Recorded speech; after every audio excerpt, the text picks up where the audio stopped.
വിവാഹ ഒരുക്കങ്ങളെല്ലാം പൂർത്തിയാക്കി മകനെയും മരുമകളെയും കൈപിടിച്ച് കയറ്റേണ്ട വീട്ടുമുറ്റത്ത് അമ്മ ബീനയ്ക്ക് അന്ത്യയാത്ര ഒരുക്കിക്കൊണ്ടിരിക്കുകയാണ് ഇപ്പോൾ.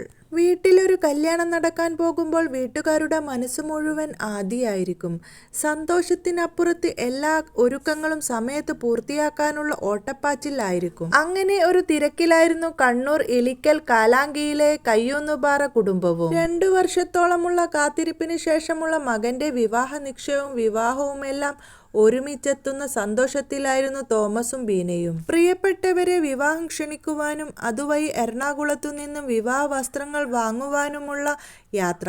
ഒടുവിൽ വീട്ടിലേക്ക് എത്തുവാൻ ഇനി 1 മണിക്കൂർ മാത്രം ബാക്കി നിൽക്കെയാണ് അപ്രതീക്ഷിതമായി വാഹനാപകടം സംഭവിക്കുന്നത്. 2 ജീവനുകളാണ് പൊലിഞ്ഞത്. 2 വർഷം മുമ്പാണ് തോമസിന്റെയും ബീനയുടെയും ഏകമകൻ ആൽബിന്റെ വിവാഹം തീരുമാനിച്ചത്. തുടർന്ന് പോളണ്ടിൽ ജോലിക്ക് പോയ ആൽബിൻ അവധിക്ക് നാട്ടിലെത്തിയപ്പോഴാണ് വിവാഹം നടത്തുവാൻ തീരുമാനിച്ചത്. മറ്റന്നാൾ 11-ാം തീയതി വിവാഹ നിശ്ചയവും 18-ന് വിവാഹവും നടത്താനും തീരുമാനിച്ചു. അങ്ങനെയാണ് വിവാഹക്ഷണത്തിനും വസ്ത്രങ്ങൾ എടുക്കുവാനും എറണാകുളത്ത് പോകുവാൻ തീരുമാനിച്ചത്. ഇവർ 3 പേർക്കുമൊപ്പം എറണാകുളത്തേക്ക് പോകുവാൻ തോമസിന്റെ അനുജത്തിയുടെ മകൻ ലിജോബിയും എത്തിയിരുന്നു.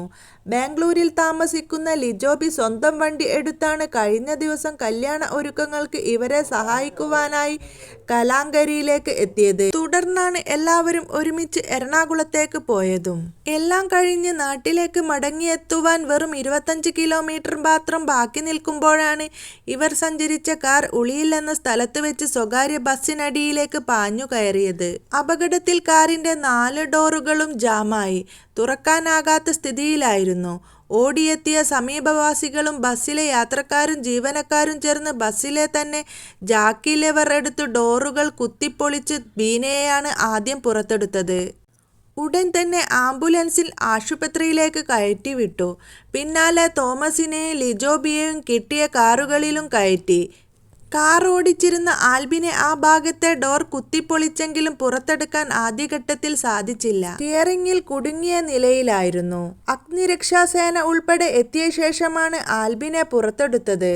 എല്ലാവരെയും മട്ടന്നൂരിലെ ഏജൻസി ആശുപത്രിയിൽ പ്രവേശിപ്പിച്ച ശേഷം കണ്ണൂരിലേക്ക് കൊണ്ടുപോയി. ഉളിക്കൽ നിന്നും കാറിലെത്തിയ ലിജോബിയെയും ആംബുലൻസിലേക്ക് മാറ്റിക്കയറ്റി കണ്ണൂരിലെ ശ്രീചന്ദ് ആശുപത്രിയിൽ എത്തിച്ചെങ്കിലും ബീനയുടെയും ലിജോബിയുടെയും ജീവൻ രക്ഷിക്കാനായില്ല. അപകടം നടന്നയുടൻ ഓടിയെത്തിയ സമീപത്തെ വ്യാപാര സ്ഥാപനങ്ങളിൽ നിന്നുള്ളവരും പ്രദേശവാസികളും ബസ്സിലെ യാത്രക്കാരുമെല്ലാം സമയം പാഴാക്കാതെ രക്ഷാപ്രവർത്തനം നടത്തിയെങ്കിലും 2 ജീവനുകൾ പൊലിഞ്ഞതിന്റെ ദുഃഖത്തിലാണ് എല്ലാവരും. അതേസമയം കാർ അമിത വേഗതയിലായിരുന്നു എന്ന് ദൃക്സാക്ഷികൾ പറയുന്നുണ്ട്.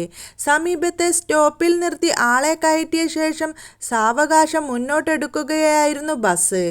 അപ്പോഴാണ് കാർ പാഞ്ഞു വന്ന് ഇടിച്ചു കയറിയത്. റോഡിൽ ചില്ലുകളും വാഹനാവശിഷ്ടങ്ങളും ചിതറിത്തെറിച്ചിരുന്നു. ബസ്സിനടിയിലേക്ക് കയറി പൂർണ്ണമായും തകർന്ന കാറാണ് ആദ്യം മാറ്റിയിട്ടത്. ബസ് അരികിലേക്കും മാറ്റിയിട്ടു. അഗ്നിരക്ഷാസേന റോഡ് കഴുകുക കൂടി ചെയ്ത ശേഷമാണ് സംസ്ഥാനാന്തര പാതയിൽ ഗതാഗതം പുനഃസ്ഥാപിക്കാൻ ആയത്. ലിജോബിയുടെ മൃതദേഹം പോസ്റ്റ്മോർട്ടത്തിന് ശേഷം ബാംഗ്ലൂരിലേക്ക് കൊണ്ടുപോയി. ഇന്ന് 4 മണിക്ക് മുർജിസൺ സൈബർ പള്ളിയിൽ സംസ്കരിക്കും. കല്യാണത്തിന്റെ ഒരുക്കങ്ങൾ പൂർത്തിയാക്കിയ കാലാങ്കിയിലെ വീട്ടിൽ മകനെയും മരുമകളെയും കൈപിടിച്ചു കയറ്റേണ്ട മുറ്റത്ത് അമ്മ ബീനയ്ക്ക് അന്ത്യയാത്രക്കുള്ള ഒരുക്കങ്ങൾ നടത്തേണ്ട ദുഃഖകരമായ അവസ്ഥയിലാണ് നാട്ടുകാരും ബന്ധുക്കളും. പരിക്കേറ്റ ആൽബിനും പിതാവ് തോമസും ഇപ്പോൾ ആശുപത്രിയിൽ ചികിത്സയിലാണ്.